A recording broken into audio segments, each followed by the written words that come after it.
আসসালামু আলাইকুম প্রিয় ফুটবল ফ্যান্স। এর আগের একাধিক ভিডিওতে আমি এই জিনিসটা নিয়ে আলোচনা করেছি। এবার কলম্বিয়ার একজন প্রতিপক্ষ প্লেয়ারের সাপেক্ষে সেই একই জিনিস নিয়ে একটু অন্যভাবে ব্যাখ্যা করার চেষ্টা করছি, কারণ এটা সামনের দিনগুলোতে লিওনেল স্কালোনির জন্য অনেক বেশি করে গুরুত্বপূর্ণ হবে। এক কথায় বলা চলে সবচেয়ে ভাইটাল একটা জিনিস হতে পারে। ব্যাপারটা হচ্ছে, আপনি যদি হিটম্যাপ অ্যানালাইসিস করেন, নিকোলাস ওটামেন্ডি, ক্রিস্টিয়ান রোমেরো এবং লিসান্দ্রো মার্টিনেজ তিনজনের হিটম্যাপটা যদি পাশাপাশি রাখেন, ব্যাপারটা একেবারেই ক্লিয়ার হয়ে যায়। স্টার্টিং লাইনআপে যেখানে থাকুন না কেন, নিকোলাস ওটামেন্ডি মূলত লেফট সাইডের সেন্টার ব্যাকের যে স্পেসটা সেটা অকুপাই করে থেকেছেন। লিসান্দ্রো মার্টিনেজ অনেকটাই লেফট ব্যাক পজিশনে খেলেছেন, একেবারে বাঁ সাইডে খেলেছেন। অন্যদিকে ক্রিস্টিয়ান রোমেরো কিন্তু একেবারে ডান সাইডের ওই স্পেসগুলো অনেক বেশি করে অকুপাই করেছেন। এটা একেবারে ব্যাক থ্রি একটা সিস্টেম ছিল।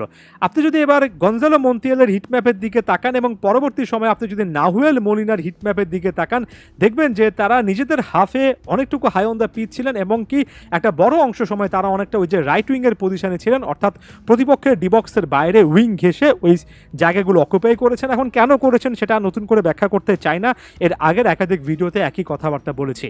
এখন এটার সঙ্গে অ্যাডজাস্ট করে আসলে প্রতিপক্ষ কোচ, অর্থাৎ কোচ হিসেবে যে নেস্তো লরেনজো ছিলেন এবং হামেস রড্রিগেজ, যিনি কিনা একেবারে man of the match performance দিয়েছেন, তিনি আসলে কোন রোলে প্লে করেছেন সেটা দেখলেই কিন্তু হিটম্যাপটা দেখলে সকল কিছু পানির মতো সহজ হয়ে যায়।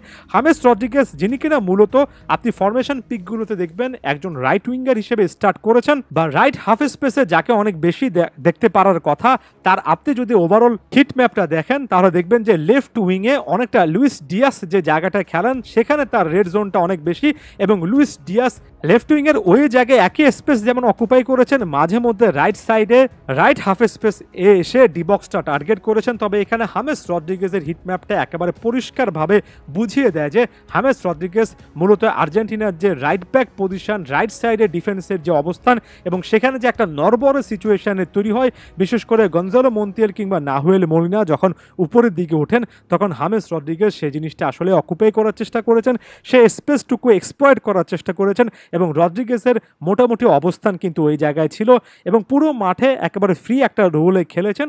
এটা যেমন বলাই বাহুল্য, তেমনি একই সঙ্গে এই জিনিসটা হিট ম্যাপে একেবারে স্পষ্টত বোঝা যায়।